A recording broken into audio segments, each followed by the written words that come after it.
Good evening, I'm Klaudia Czerwińska and you're watching World News Tonight live from Warsaw. Russia will pursue its stated goals and will not back away from them. That's what Russia's Vladimir Putin told Donald Trump. The conversation between the two leaders lasted for more than an hour. More on that in just a moment, but first, tonight's headlines. Belarusian dictator celebrates his holiday with the opposition either in exile or in prison. The European Parliament will vote on a motion of no confidence against the head of the European Commission. The Women's UEFA Euro 2025 is beginning. Will the ladies save the honor of Polish football? Thursday saw another deadly Russian attack on Ukraine and more lives lost. And as drones and missiles continuously pummel civilian and military targets, Ukrainian officials are trying to understand to what extent the American halt in deliveries of critical weapons is going to impede their ability to protect skies over Ukraine. How could this move change the course of the conflict? Our chief political correspondent, Aaron Dammit, went looking for an answer to this question in his latest report.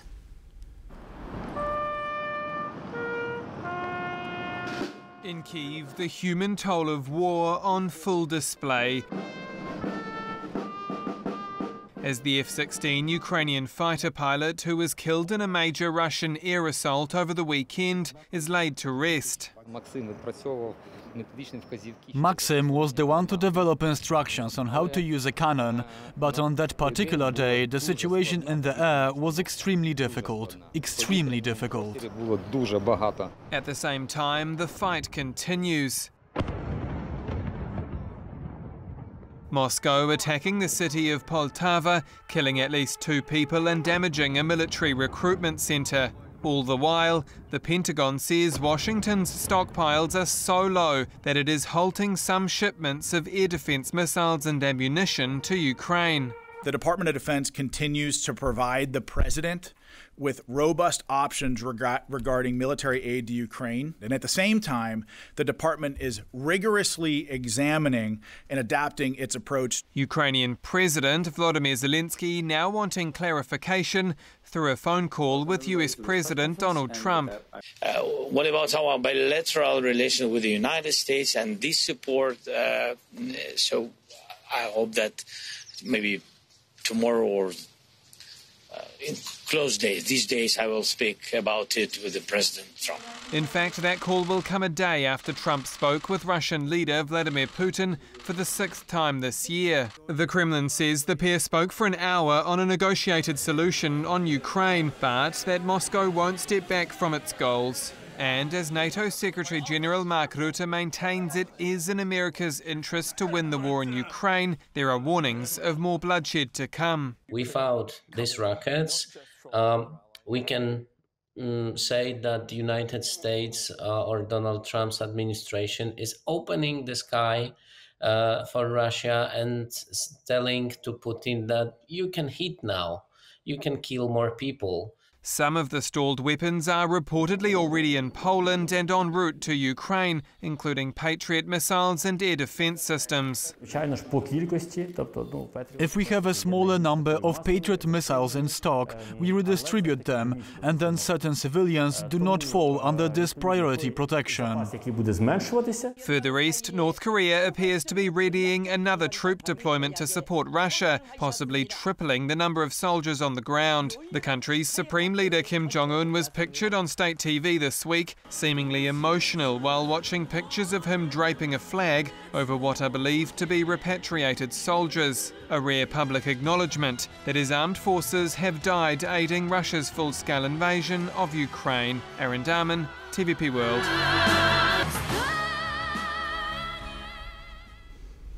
Polish President-elect Karol Nawrocki has begun appointing high-level members of his future cabinet. That includes the National Security Bureau, which will be led by the conservative historian Sławomir Cęckiewicz, a staunch supporter of the right-wing opposition Law and Justice Party. Is he the right man for the job, and what does this choice mean for Nawrocki's presidency? Kazimierz Łysiak reports. Karol Nawrocki is still a month away from his inauguration as President of Poland, but he's already making moves. I've decided to appoint Professor Vladimir as the head of the National Security Bureau. He's not only a great intellectual, an academic, but also the director of the Military Historical Office and the author of books on communist and Soviet special services. But what exactly is the National Security Bureau? I asked one of the experts who helped create it in the 1990s. Of course, our first inspiration was the US National Security Bureau. It's convened by the president in the event of emergencies, like when the war in Ukraine broke out in 2022. It also took place when Russia first invaded Donbas and Georgia in 2008. That's when we're on high alert. In this case, the president-elect, who used to be the head of the Institute of National Remembrance, has tapped a trusted colleague and a fellow historian to lead the bureau. But there are doubts over his competencies. This choice is surprising in the sense that we're currently in the middle of a major security crisis. That's why we'd like to see security professionals in charge. Unfortunately, both Cęckiewicz and his deputies are known for serving the interests of the political opposition, not for their security credentials. Sławomir Cęckiewicz is a staunch ally of the right-wing opposition party Law and Justice. He was formerly the head of the parliamentary committee investigating Russian influence in Poland. He's also an outspoken critic of the current Prime Minister, Donald Tusk. And while he claims this won't influence his cooperation with the government, the National Security Bureau won't be a stronghold of opposition against any good security projects of the government and the Ministers of Defence and Interior. the new head of the bureau is known in Poland for producing a TV show focused entirely on direct criticism of the currently ruling politicians. Some believe it's an indication of what's to come from Karol Nawrocki's presidency. This will be a presidency overshadowed by conflict with the current government. It doesn't matter that Cęckiewicz is not a member of Law and Justice. He's done a lot for them anyway. Karol Nawrocki will be sworn in as the next president of Poland on August 6th. For TVP World, I'm Kazimierz Łysiak. July 3rd marks the Belarusian Independence Day, Aleksander Lukashenko's attempt at revising history and pledging closer allegiance to the old system. The celebration of independence in Belarus, however, has very little to do with civil freedoms that are violated on a daily basis, with over 1,100 political prisoners still jailed for opposing the regime. In an attempt to counter this stark reality, Lukashenko released a number of those political prisoners. Does this have more to do with a change in government policy or U.S. intervention? Paweł Trzaskowski has more in his report. July the 3rd, Independence Day in Belarus. It's a version of history revised by Aleksander Lukashenko, though, as the country's long-time leader established the holiday 2 years after assuming office. For 1996, it was the day when Belarus declared its sovereignty in 1990, 27th of July, which was celebrated, and Lukashenko just replaced this date with the date of liberation of Minsk, as I said, from Nazis. One of the reasons behind Lukashenko's decision was to pledge allegiance to the old system. Alexander Lukashenko wanted to erase any traces of the dissolution of the Soviet Union. But the new holiday was passed into law in the same referendum that helped Lukashenko consolidate power.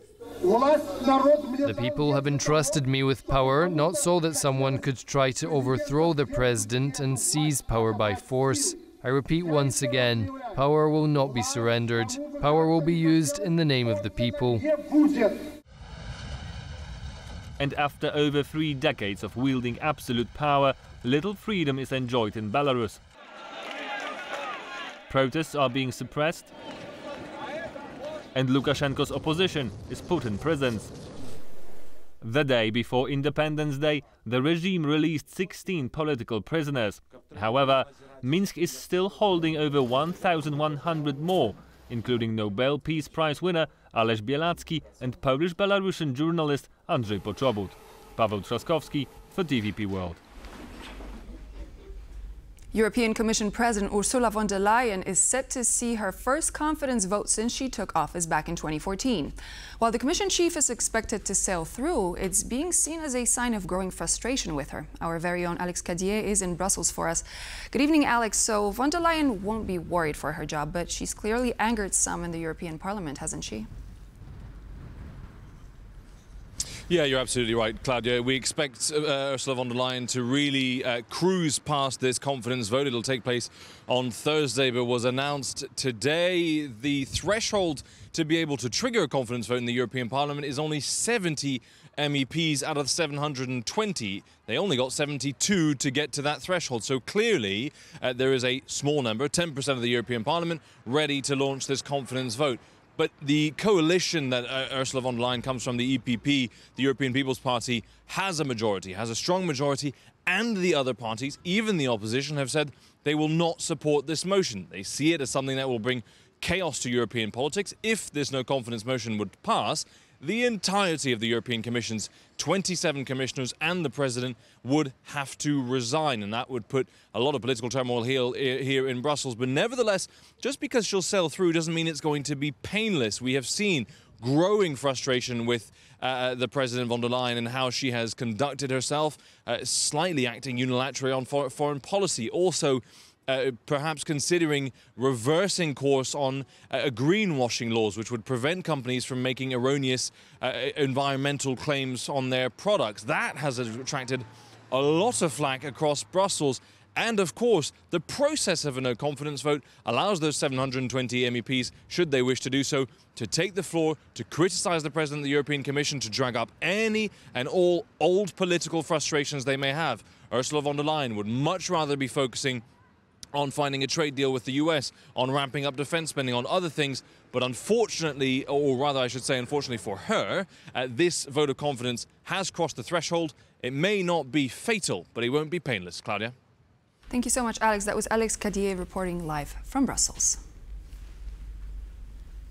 The Romanian government is under fire after announcing severe austerity measures designed to slash the budget deficit, currently running at 9%, the highest level in the European Union. The Prime Minister says austerity is necessary to avoid Romania becoming a pariah for finance markets. But the question is how far it can go without derailing the economy. Jan Kennedy has the latest in his report. Dozens of Romanian state employees gathered outside the Court of Appeal in Bucharest, protesting salary cuts proposed by the government as part of its new fiscal plan.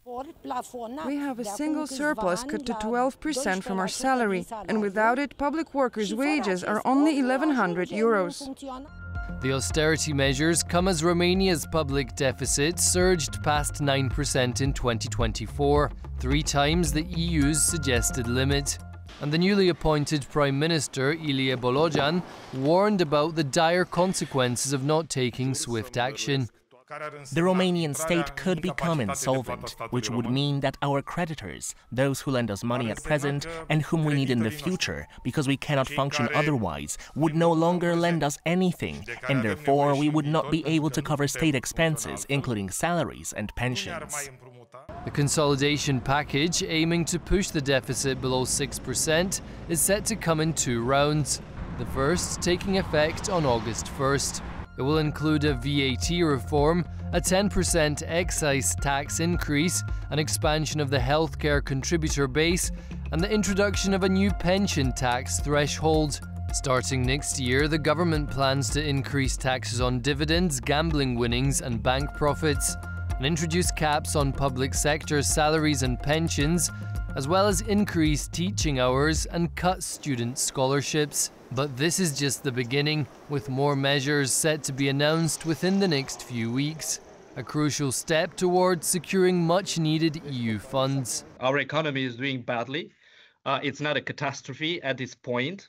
We have billions and billions of euros from the European Commission that are blocked because we are incapable of, doing some reforms like special pensions and stuff like that. With the new government right now, we have until October, the European Commission gave us time to address the situation in Romania. Credit rating agency Fitch currently rates Romania at BBB-, 1 notch above junk status with a stable outlook. But with the next review approaching later this year, the pressure is on the government to deliver and maintain investor confidence. For TVP World, Jan Kennedy. The UEFA Women's Euro opener is set to take place tomorrow, and the good news is that Poland's women's national team is gearing up for their debut performance against Germany. With standout players like FC Barcelona's Eva Pajor, there's growing excitement as fans, especially women, prepare to cheer on history in the making. TVP World's Aisha Baju went to the Legia Warszawa Stadium and has more. I find myself for the first time in the Legia Stadium of Warsaw, and next to me is Amanda Mura-Pietrzak. She is the board member of Legia Ladies and a former football player herself. Amanda, thank you so much for being with us today. Tell us what is going to happen on July 4th right here. Hello, thank you for inviting me. I'm really happy always to talk about women's football and anything women going on in the stadium. For us, tomorrow this party is much more than just another day in the stadium. We want to really show that women have their space in here, that they can feel safe, that they can feel loved. Poland is heading to its first ever Women's Euro, and Legia Warsaw's very own Legia Ladies team are organizing a fan zone to support the national team. While the group stage won't be easy, all eyes are on one name, Eva Pajor. This is more of a team for future tournaments, and they will do very well to progress beyond the group stage because they have an extremely difficult draw. For women in Poland, this is more than a match. It's a symbol. They inspire and motivate all of us. They are our role models. As you can see now, how much not only Eva Pajor, but all of our girls in the national team. The FC Barcelona striker plays the same position as Robert Lewandowski, but to this day earns a fraction of his salary. They don't get anywhere near a amount of money as the men do. As I sort of referred to earlier, the money is generated by sponsorship and television revenue, and the more demand there is, the more wages can be paid. My brother played professionally, so I've always inspired on him, but at the same time he earned so much more money than I did, and this motivated me to also want to work. Even so, we can safely say that women's football is definitely gaining in traction.